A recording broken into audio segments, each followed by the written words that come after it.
Good afternoon, Niamh. It's lovely to meet you. Now, what can you tell me about yourself and the business? So I'm the managing director of the Travelwrap company. We're an online business and we sell Scottish cashmere travel wraps. We sell them online and we sell them all over the world. Each season you have a new collection of travel wraps. Which is your favourite one this season? So for Spring Summer 18, it has to be the Pearl collection, and in particular the Russilli travel wrap, which is like a duck egg blue within that collection. We've never knitted 6-ply cashmere, and this is the first foray into that. So it's the Russilli from the Spring Summer 18 collection. What makes your cashmere so special compared to other people's cashmere? Our cashmere is very special. The two things we focus on are the length of the fibres. The fibres are long, they're not the short-haired cashmere that you sometimes get in cheaper Chinese cashmere. And our colours.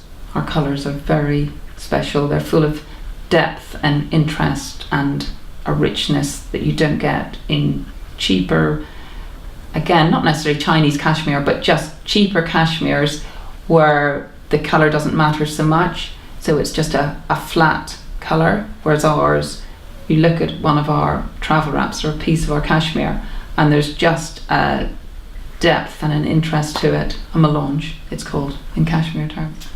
I understand that you use the mills in Scotland for your knitting. Why do you go to Scotland for this? Okay, so the story behind that is I, way back in the early days when I was sourcing the cashmere, we looked at mills all over the world. You know, I had samples knitted in China, in Italy, in other mills in Scotland, in fact, and I kept coming back to this one mill, just because what they do and what they did was it was just better than anywhere else. And it's rather nice that you keep your business within the British Isles rather than going abroad. Yeah, and there's a kind of story behind that as well. You know, I'd like supporting UK business. It's much easier to work with a mill in Scotland than it would be to work with a mill halfway around the world, and there is a difference between knitting in Scotland and knitting elsewhere. The other thing it does is it tells a lovely story for us.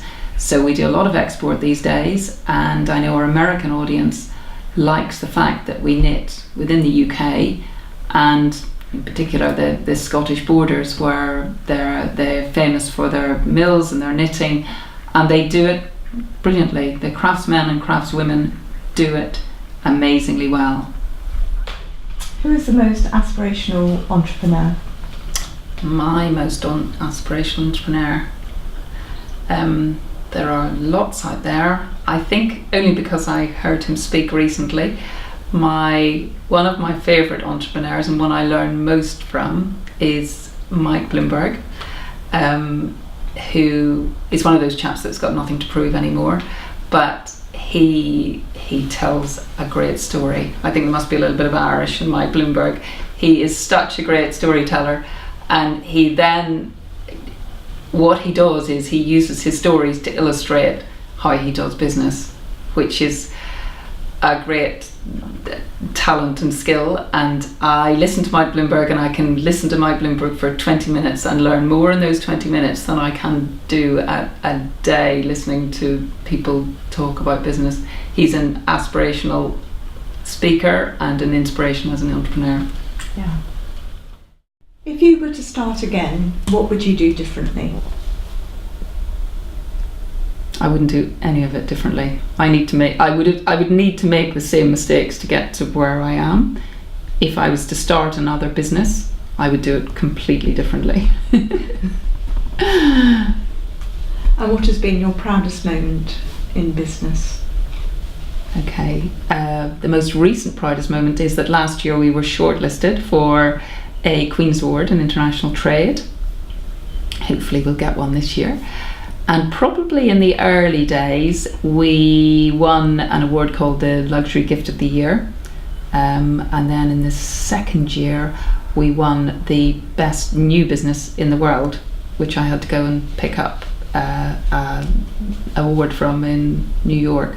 So that was pretty amazing. Yeah, it must have been very exciting. Yeah, it's a bit scary when I had to get up on the podium and speak, having had nothing prepared.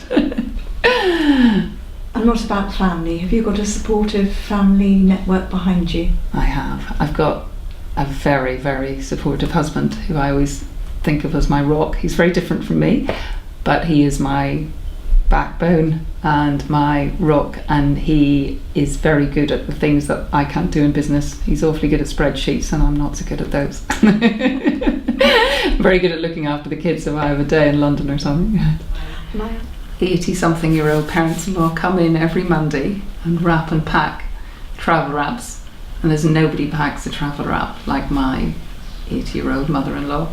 So they're amazing, and they're from that generation who they just consider it part of what we do as a family to come and help out in the business and help us grow and be successful, and they're very good at what they do. And if you're out and about and you see some stranger wearing a travel wrap, does it make you feel very excited and yes, I'm achieving what I wanted? It's funny actually, I was on a plane once going up to Scotland in fact, and somebody walked onto the plane in one of our design-led travel wraps, so it was definitely one of ours because it was our design, and I think I would have fallen over had I not been sitting down at the time. Yeah, it's just like a surreal moment. Quite funny.